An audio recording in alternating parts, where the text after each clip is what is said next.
Hello, I'm Thomas Hall. I'm the Executive Director of CleanStart, and we've got a great CleanStart perspective for you today. Today, we talk to the winner of the Energy and Sustainability Prize at the UC Davis Big Bang Competition. But before we get to that, I want to highlight our sponsors. The CleanStart perspective is made possible by support from SMUD, ChicoStart, Fresno State, Witten Law, Baker Tilly, and River City Bank. I highly recommend that you guys check out ChicoStart because they have their GrowTech Fest happening this fall on November 6th. Go check them out online to learn more. And with that, I would like to welcome Gabriel Singala, CEO and co-founder of Splash. Splash recently won the Energy and Sustainability Prize at the UC Davis Big Bang Competition. It is a competition that is also an accelerator and helps companies get recognized and gain the skills they need to be successful in the region. And with that, I would like to welcome and introduce you to the rest of the show. And with that, I'm going to let him do a little introduction of his company, and then we're going to talk about his experience in the Big Bang. So I'm going to spotlight Gabriel here, and I'm going to bring up his slides.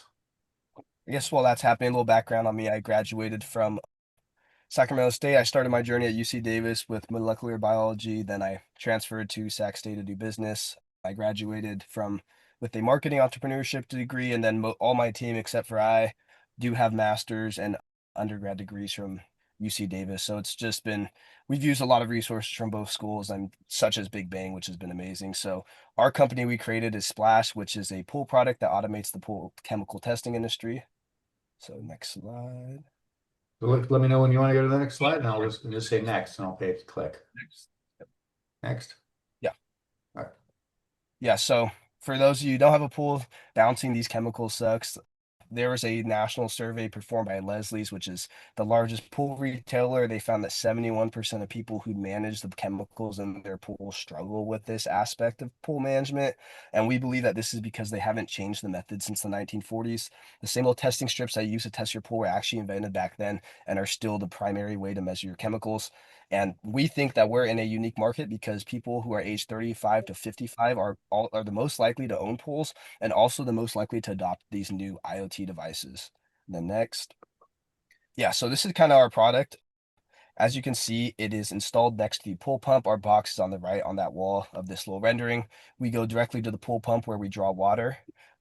So after you install the box, we then have an app where you can see your daily chemical readings. We measure 7 chemicals every single day.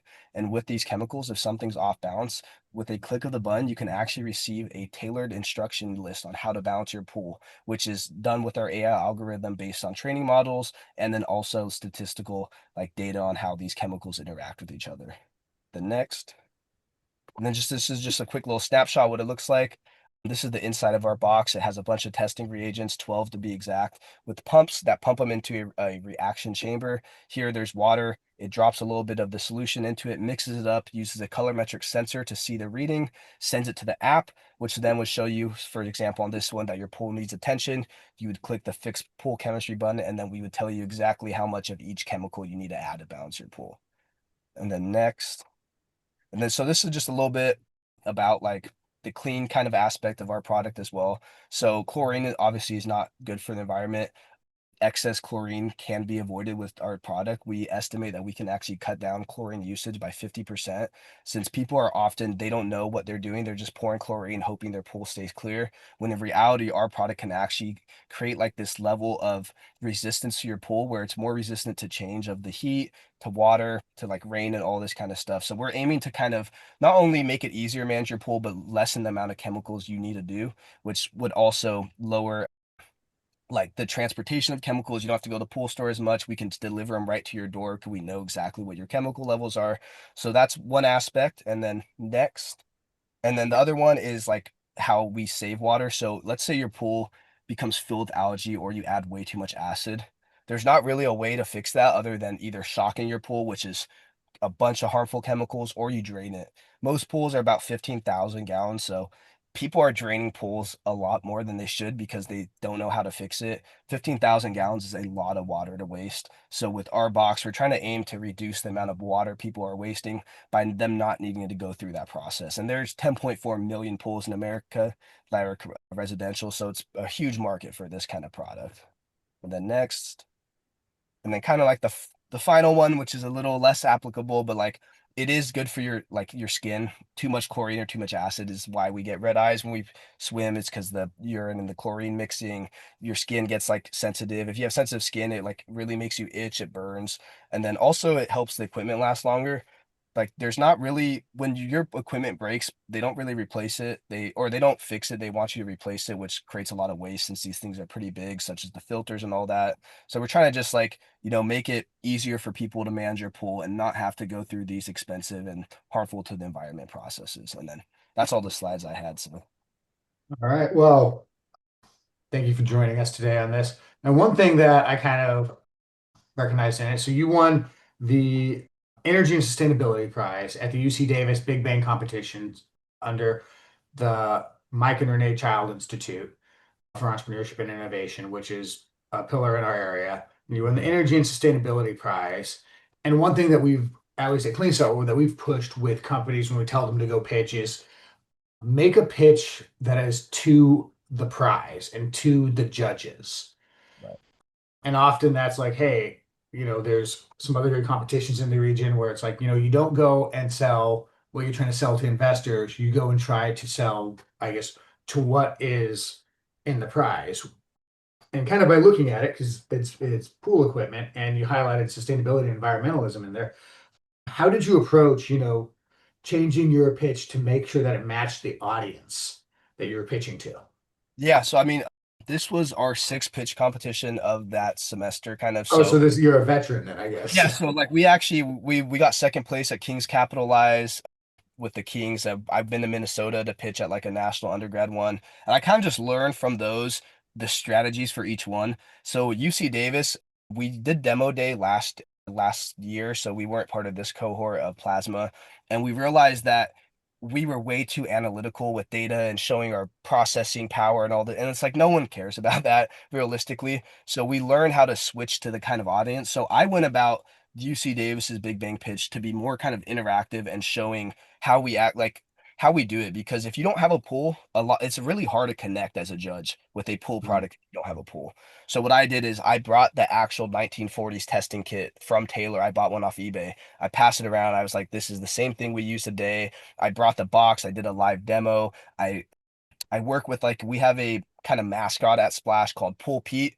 He's kind of who I use to walk along the whole pitch process. So, Pool Pete is a person who struggles with his pool, and this is how we help him. So I just really try to build that connection and tailor it because I know UC Davis is about innovation and engineering and all those kind of aspects versus King's Capitalize, which might be more about financials. So we made sure to really just highlight the technology we've done, like the things we've learned. I know Big Bang, we had to talk to a lot of customers throughout all the phases. They had, I think for the last one, it was like they wanted 20 customer calls and interviews. So we really compiled the slides that showed this is what our customers are saying, this is what they need, and this is how we're going to solve it. So if you were to put your two presentations next to each other, what percent do you think would overlap versus what percent was, I guess, completely separate content? Like how different did you make these pitches? So I would say they're not really So the way I do it is I just put all the slides I don't use when I switch them out in the appendix. So I just Mhm. appendicize different ones based on the competition because it's not only the judges, it's also the time. Some pitches are 5 minutes, seven, 10. And so I'll have more time to tell a story, more time to do this. Like for Big Bang, at least, I appendicize a lot more of the projections, the financials, and all that. And I made sure to show more about the technology, more about like how we're going to actually get to market, like the local things we've done since we have connections with local people. I wanted to really highlight how we're intertwined in this Davis community. Like we've actually done 150 in-person like interviews in Davis with pool owners. Like we knocked on doors every Friday for about 4 months. Like So every, Gary, did you get a knock? huh? Gary Simon, who's on the call here, Oh, has a pool in Davis. So I was curious if he got a knock. we get you?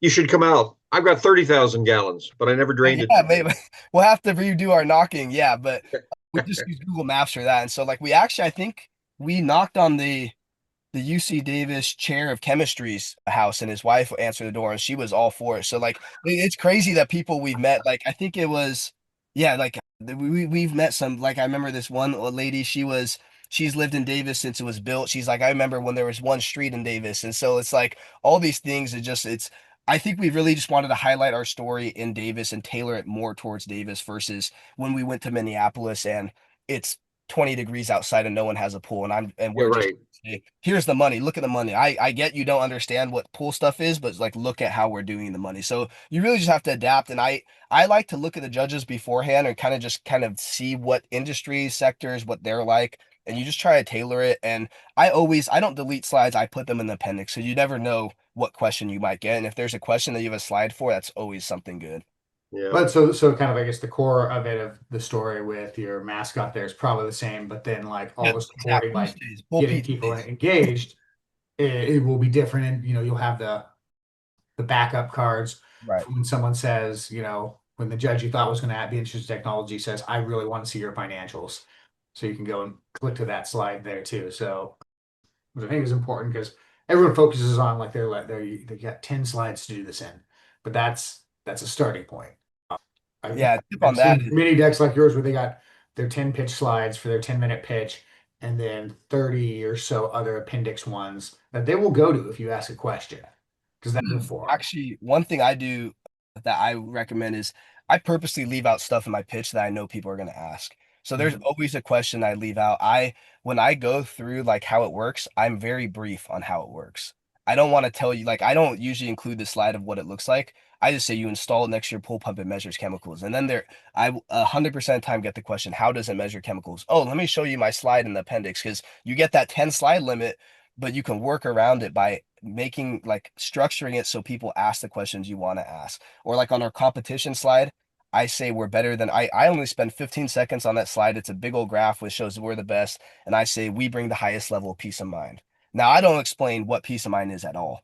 And that's because I have a table in my appendix with like 10 different ways that we're better and bring peace of mind. And I always will get, so what is peace of mind? How are you better? I'm like, oh, let me show you this table. So that's something that I learned that one of my advisors actually told me and helped me work through. That's really been helpful because a lot of time, like you said, you get that 10 slide limit. And it's Yeah. really hard to show everything you want to do in those 10 slides. So if you can be prepared to have appendix slides and structure your pitch to have those questions asked, it's really helpful.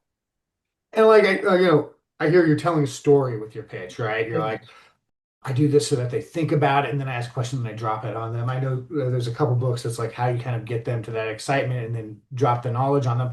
How does So you made a mascot, which some people think mascots are childish, but they also help you tell a story. How did you come up with a mascot that was useful for telling a story and not maybe, a distraction like the Phillies mascot might be? Or Right, so that I say mascot, but it's really just a picture of a middle-aged man on his computer with his feet in the pool. It's not a real mascot. It's our persona, I should have Oh, said. so Maybe it's for storytelling, yeah, right? it's a persona. So what we Yeah. did is when I get a lot of good feedback on this is we looked at those 150 like interviews and I was like, let me pick three things that are in common that are like aligned with our central customer. So like our three traits that describe Pool Pete are that he owns his own pool, he's busy with work, and that he manages the chemicals himself. So those three things kind of embrace what our ideal customer is. Since he's busy, he doesn't have time to spend like measuring his pool hours a week. And so he goes to work he forgets to manage his pool for a month and he finally has this weekend off where he can go relax and his pool's all dirty. That's a bummer. Or he thinks managing the chemicals will be easy, but next thing you know, he puts way too much chlorine and it damages his equipment and plaster. So the way we did it is we did it based on our interviews. We didn't just make up a persona. This is just kind of like a marketing persona that I use to help people who don't have a pool understand it because then they can see Pool Pete struggles that they can understand because if you don't have a pool, you don't understand at all. So our specific really neat like I we struggled. A reason we didn't win a lot of pitches in the beginning is because no what like one judge had a pool, he was super into it, but the other four had no idea what we were talking about. And I only started seeing success for our pitches is when I brought in that persona because it was able to connect with people. So that's how we kind of created it is based off those interviews. So people go, they go, I'm busy. I want to relax. Yep. And sometimes being busy gets in the way of me relaxing. And there's nothing more frustrating than, I'll use an example. I've got a bar in my house if I'm out of whiskey. and I didn't know what was going to happen because I forgot to pick it up, or I had a friend come over that had some, and now I can't make an old fashioned, and I now have to go to the store, which I mean, it might not seem like a big thing, but when you're ready to relax, Right, yeah, that's an issue. it You're ruins ready it. to relax. You've discharged your duties and you're ready.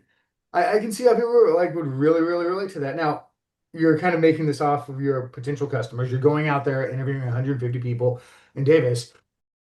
Did any of them say, I want to join your company or participate? Yeah, so this was honestly, this was a little more early phase. So right now we're getting on face to face with Gary May in August with his podcast as well. So they do a little video shoot. So we cranked out our first working prototype. So all these interviews were kind of when we were not as far down the road. So we didn't like sell per se. We were doing surveys to kind of figure out how to sell. And I think we got like 23, 25, something like that beta testers. So we have their email address, their name, and their real address. And we send out like a newsletter every once in a while with some of our success and stuff. So in all honesty, we didn't get a paying customer, but we saw it as more as a way to learn what to do. Cause like some people would tell us things that change the way we made our product 'cause we didn't think about that. And that's how I kind of saw it as like there's I think the real reason our product is the way it is right now is fully from talking to people who know more about it than us and us going into it with an open mind for learning versus telling them this is what we're doing. We're asking, here's what we think we're doing. Does this make sense to you? And I think one of the biggest innovations we've ever had was when I went to a pool store, like a mom and pop place that sells chlorine and pumps and stuff. And I showed them my product and I asked him, how do you think we could get this to work easier? And he told us about how every pool pump has two drain plugs on them and they're universal. And that's why we're now creating a universal drain plug that can draw water from the pump versus having to cut a pipe or have it in. And I would have never thought about that or known about it if it wasn't for him telling me that. Yeah, that's Yeah, great. I was also thinking more about you go into, you're not only finding customers, but you might find someone who's like, I want to put money into this as an investor, or as I want to be your advisor. You came across the head of the chemistry department who, or his wife, who was super excited about it. Were you able to build your network or interest in other ways besides just potential Yeah. customers through that? I mean, you're going through Davis. There's people with pools. There's a high Mhm. chance that some of them are qualified investors. Yeah, I would say we were a little early. We weren't really looking for I don't think we were ready at the time for investment since we were so far out from MVP.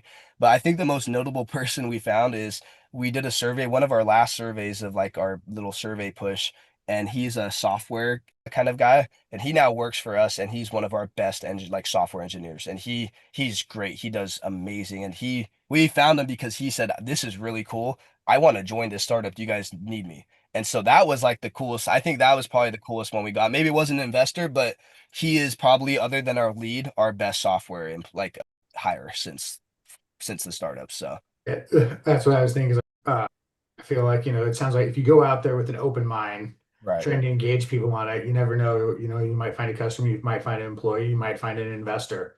Yep. And until you do 100, 150 of them, if you did 20 of them, you might not have found any of those people. No, yeah, probably not. So more customer discovery, more product market fit. So how did Big Bang, I guess, you've done a lot of pitches before. How did Big Bang help move you along or give you attention that you might not otherwise have had?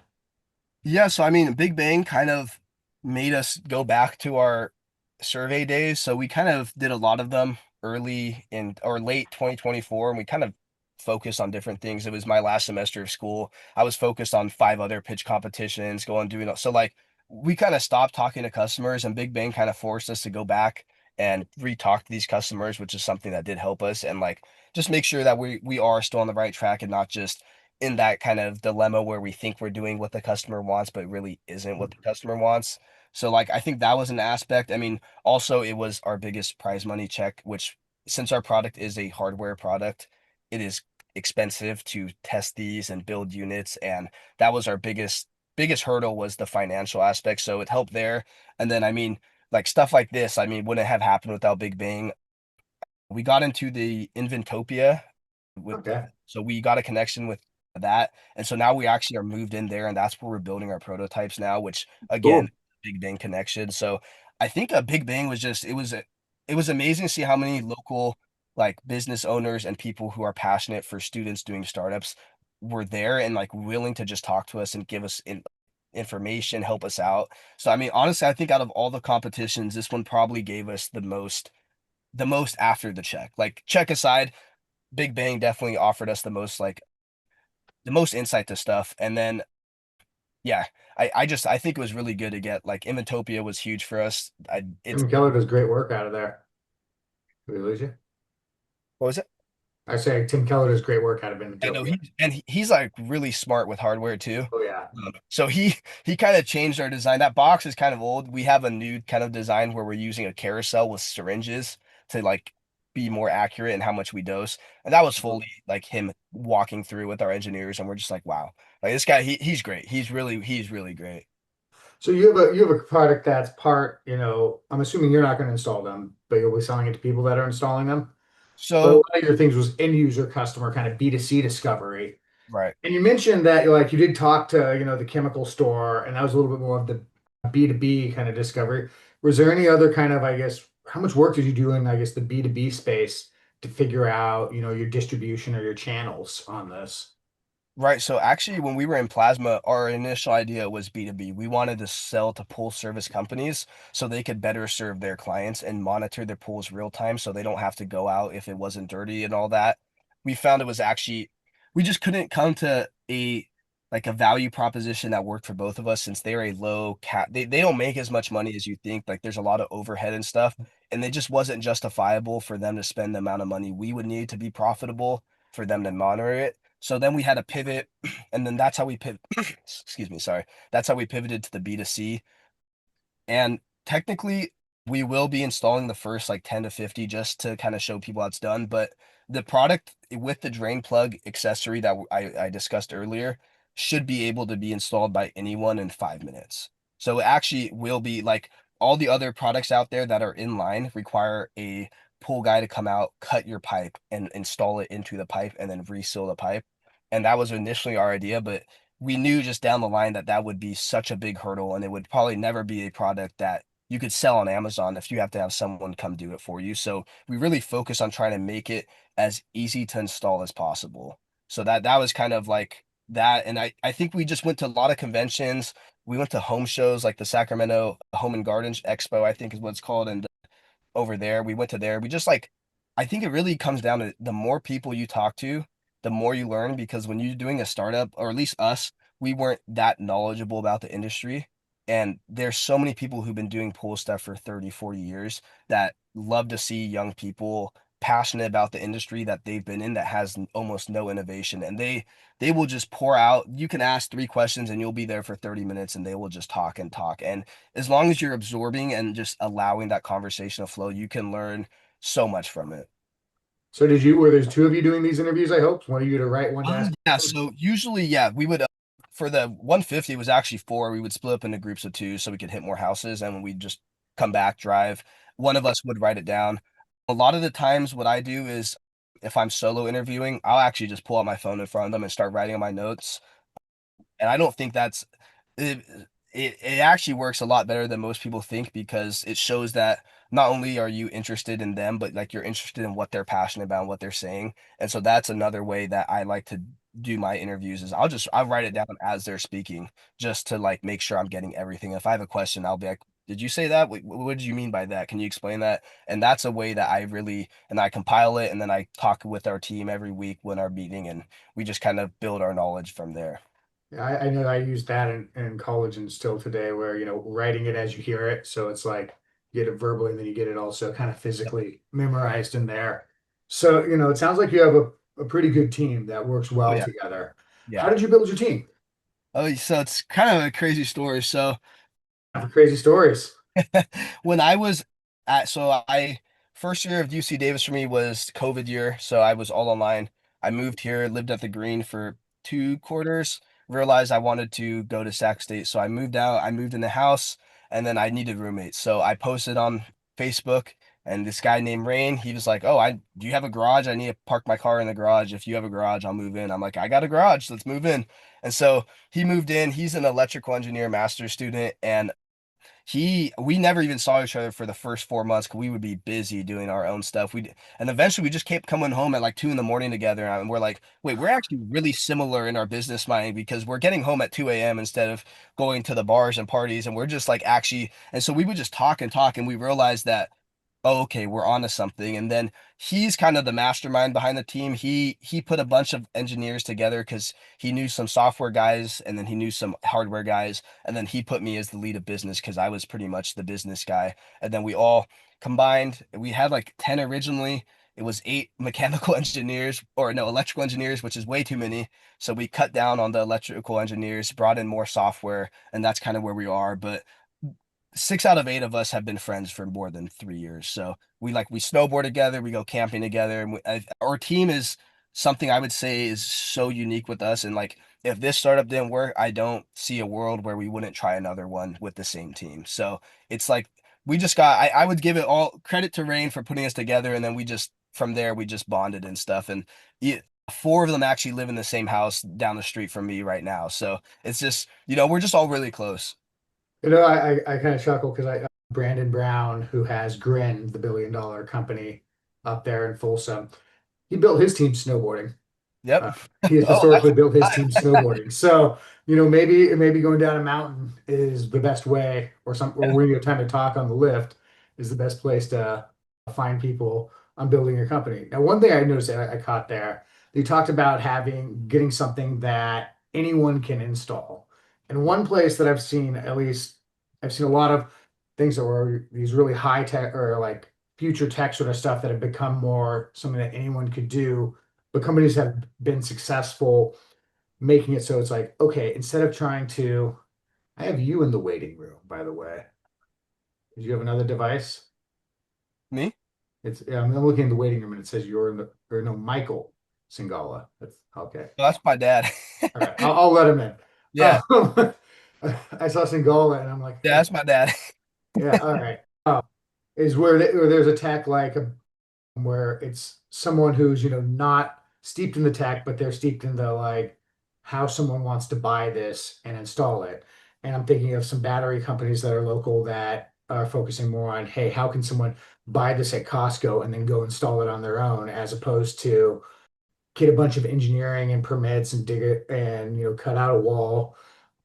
So how much effort has actually been that you've put into and making it, I guess, easier to install so someone, like you said, could buy it on Amazon? And what has been the response to that? Yeah, so the biggest effort we made, when we were building our product, I knew this was going to be a major like barrier to entry, and we just ignored it in the beginning, and it was how we're going to install this thing, right? Like Mhm. our original idea was cutting the pipe, then we were like, maybe we can create a custom lid for the pump filter. That's still like really not feasible. And then from those customer talks is when we found out about the drain plug thing. And to make it like really easy, what we're working on right now actually is creating step-by-step guides. So like I don't know, an Apple box, when you open the Apple box, it's like a gift. Mhm. So you keep the box for some reason, even though you have a box from your iPhone 7 on your shelf for some reason. So we're really like I'm a marketing major, so I'm really diving into how to make the product like feel luxurious and then also super easy to use when you open it. You just like you're excited to install it and not like a hassle. And I think one of the main ways we're gonna do that is a lot of QR codes that link to like really energetic and short, because the attention span's short nowadays, and simple, concise like videos. Like, here's what you do. You just turn this one knob, you unscrew this, you screw it in, and then maybe you press next and it goes on next. So we're not gonna be doing paper instructions, I don't think. I mean, we'll have some, but we're really gonna focus on that video aspect so people are able to see and follow along and make it really easy. I think even in some of our videos, we might even have like a kid doing it to show that even a 10-year-old is able to install our product. So I kind of just It's gonna feel really bad if you get frustrated installing it. maybe, yeah, maybe I'm the guy that's the kid. Yeah, and that's a good point. But This child can do it. What's wrong with you? Uh, That's right. Well, I point out in Gary. the chat that Heather Huggy oh, from CleanStart is inviting you to present at their GrowTech Fest in November. So be sure you grab the Yeah, I will application there. check that. That's another pitch fest. Oh, cool. Yeah, thank you so much, Heather. Yeah, I And would. Chico has a lot of pools. Yeah. Oh, Chico has a lot of pools. We have a lot awesome. of rules. Pools. Oh, pools. I'm like, Pools, Chico has no yeah. rules. Most of my family in Chico has pools. So Yeah, I like Chico. My best friend, she went to Chico State. I spent a lot of weeks there. So Yeah. they get in at 2 a.m. as well. Well, the other advantage of GrowTech Fest is it's held at the Sierra Pacific Brewery in their auditorium. And oh yeah, yeah, they've got a I've been big there. bar off to the side, so it leads to some interesting conversations. Awesome. That it does. It's a good place to meet people and connect there. It's, I believe, this November 6th. Yeah, 6th and 7th. 6th and 7th. All right. Yeah. So go up there, spend the night in a place with a pool, and then go back the next day. So you have more. So what are the next steps for you growing in the region? Yeah, so right now our next step is to build 10 units. So we have that one prototype unit which isn't capable of the drain plug technology because we're still working on that. Mm-hmm. So we're going to test pretty much every aspect of our box except the drain plug part, and for about make sure it all works, and then we're going to go to Inventopia and start building out our 10 with the drain plug. We're going to give out about 5 to like one to our advisor, two to the companies that we have like LOIs with to their owners, and then we have two like really passionate customers that we've seen that email us, and we're going to give it to them as well. Those 5, we're going to really just kind of get testimonial feedback, like reviews, like tell us what you like, what you really don't, all that kind of stuff for about 2 weeks, and then we plan to start selling them. We're going to sell the next 5, and then after that, I think is our goal is to go from 10 to 100 to 1,000. So once those first 10 are kind of working, I think it's just going to be a lot of sales, door-to-door sales, online marketing stuff. Once we get to 100, I think is when we want to go try to get funding, because we can show that we have 100 units in Sacramento area in a niche market that we're dominating, where we had Big Bang, we had Kings Capitalized, like we've been on the news, we Carlson Center, like both presidents of the universities in this area have recognized us on their social media platforms. And so it's like we really want to show that we are dominating this area. And so once we get to those 100 units, we want to go to get venture capital money so we can then get to 1,000 and then wherever that takes us. But our first step is to really get to 10. And then honestly, we'll figure it out and then see how to get to 100, but like 10 right now is what we're looking at. We don't want to look too big. We want to really make sure we nail these first 10. So you mentioned social media and the people that have kind of recognized the presidency university on social media. But I'm going to be honest with you. I think most people with pools don't pay attention to them. Yeah, I mean, And is there an influencer out there that focuses on pools? yeah, that we found a few that I Okay. can't name them on the top of my head, but I do. Have you been looking Subscribe. into how to reach out to them? Yeah. I mean, I'm just curious because I mean, it seems like there's probably people like sometimes I watch, like pressure spraying porn, Yeah, yeah. which is where it's like there's a dirty sidewalk and they pressure wash it. And Right. it's, I'm imagining that there's probably something like that for pools. Yeah, there's a few channels. Yeah. Yeah. Go find out where Mark Spitz is these days. He grew up in Carmichael. He's an Olympic swimming champion. Okay. I think more people would probably be interested in Summer Sanders. Yeah. Okay. Summer Sanders. She's got a gold medal and grew up out here too. Pick her. Yeah. You're also So about I think people who are at the Growth Factory probably have a connection to her because she grew up out there in the Roseville Granite Bay area Yeah, we and got the was pretty pitch there. involved. So Yeah, yeah, no, that's a good point. I think at least for these first 100, I think honestly our main focus is going to be door to door, because I think that's where we see our most success. And Yeah. we Well, could try some social too, but I do know that there's a lot of there are some pool influencer stuff, and I have a list, but we just want to make sure like when we do go to that level that our product is practically flawless. Like some yeah. stuff might break in that first 100, and I would hate to like get an order of 1,000 because we did a social media thing and we realized, oh wait, this actually we have a major thing we need to fix. So I think for the short term, we're trying to focus just really on these door-to-door sales and finding those first 1% of innovator customers who are willing to work with the kinks of technology and stuff like that. And there's also the risk of, an influencer who takes your technology, doesn't like it, Yes. and broadcast that out because you weren't ready. Mhm. Yeah. One of the things that, made, Tesla really successful is they had early adopters who gave them direct feedback instead of going and saying, here's this huge issue with it. They went and said like, hey, here's an issue. Can you fix it? Yeah. No, that's very important because you're in the way you're describing it, you're about to take a very important step and a dangerous step. Right. That's getting lots of customers because if you don't serve them well, that turns around and backfires on you. One bad comment is going to kill 1,000 good comments. So Mhm. think I think about we sort by setting, worst comment first when we look at stuff. think Uh, think about setting somebody up on your team as your chief customer service representative, so that they're on it. They don't you don't want to let anything really bad get out there on the social media. and they say the number one thing that, kills a company is they don't find a customer. The number two thing that kills the company is they find too many customers that they can't scale. So it sounds like you're going about it really smart. It sounds like you have a good team of advisors. So it sounds like we say there's the three T's that make you successful: technology, traction, and team. Team being the first, traction being the second, technology being the last. Sounds like you got a good team, probably some good advisors there. You Yep. door to door, you've gotten some traction and you're kind of doing it really smart. What are things about your company that keep you up at night? Really is just I guess in the last few months it was the technology actually coming to light, like being a real thing. Before Mhm. then, it was probably money, like how are we gonna fund this, which thankfully to all these competitions is no longer a stressor. It keeps me up at night. But I think that making sure the technology was actually built and that we will be able to sell it. And I think probably in the future, are gonna be the customers is definitely gonna keep me up. Is like how it like is this box working tonight when I go to sleep? Am I gonna wake up to an email that the pool pump broke and now I got to go figure out how we're going to fix this person's whole pool that flooded their backyard.